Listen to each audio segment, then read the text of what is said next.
This is The Fallacy of Freedom, written by Gregory Heary, narrated by Omar Abu.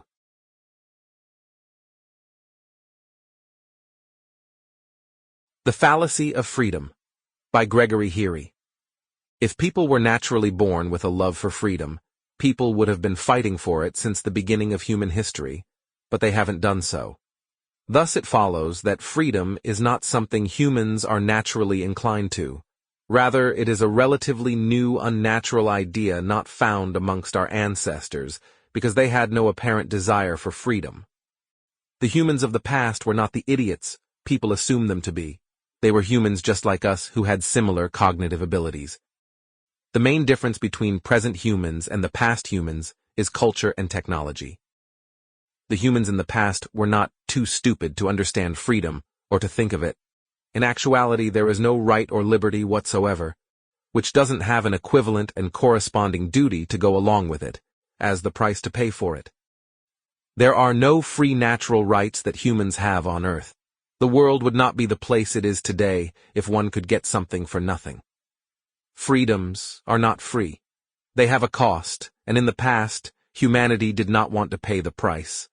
Contrary to what many countries claim, God has given humans the same rights all over the world, regardless of their geographical position. Although these gifts and rights have strings attached. Not even God will give someone a free gift or privilege without expecting a thank you. The one who receives gifts with gratitude is not equal to the one who receives gifts with indifference or disrespect. The responses we give to the gifts and blessings we receive from God can determine whether we get future gifts or not. God did not give the people in one country the right to speak freely and deprive the people of another from that same right. These are just claims countries have falsely postulated about God, trying to make it seem that God favors them, painting themselves as the best people of the world, thinking their government was founded on divine principles instead of being created by politicians.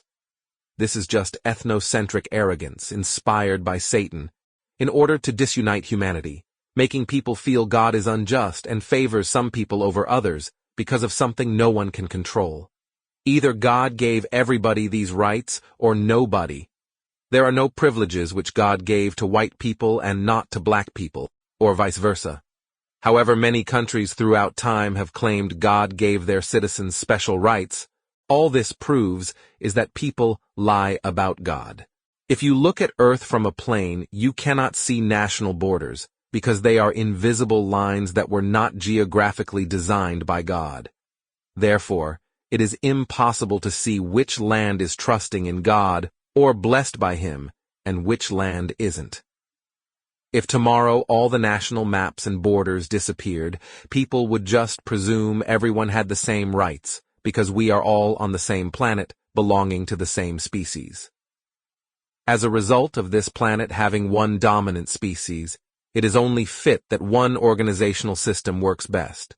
Unfortunately, at this time, the disunity of our species prevents such mass cooperation. It is governments who tricked us into thinking God gives people rights, based on their nationality or citizenship. As a result, Satan has made God seem racist and unfair in order to make people feel God is unjust and oppressing them. This is why it is important to only take our information about God from His revelations and messengers, not satanically inspired government leaders or documents. If the prophets didn't say God gave man the right to freedom of speech, and then some politician says that God gave man the right to freedom of speech, then that politician is claiming to be a prophet who is receiving divine revelation.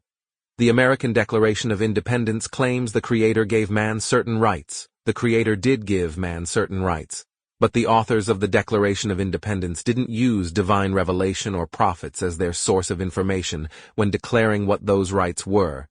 They just made up those rights from what their own intellect and desires suggested, which could have easily come from Satan, especially considering who the draftees were.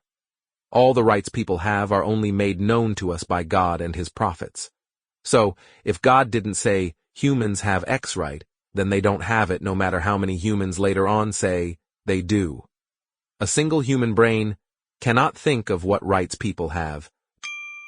Sample complete. Ready to continue?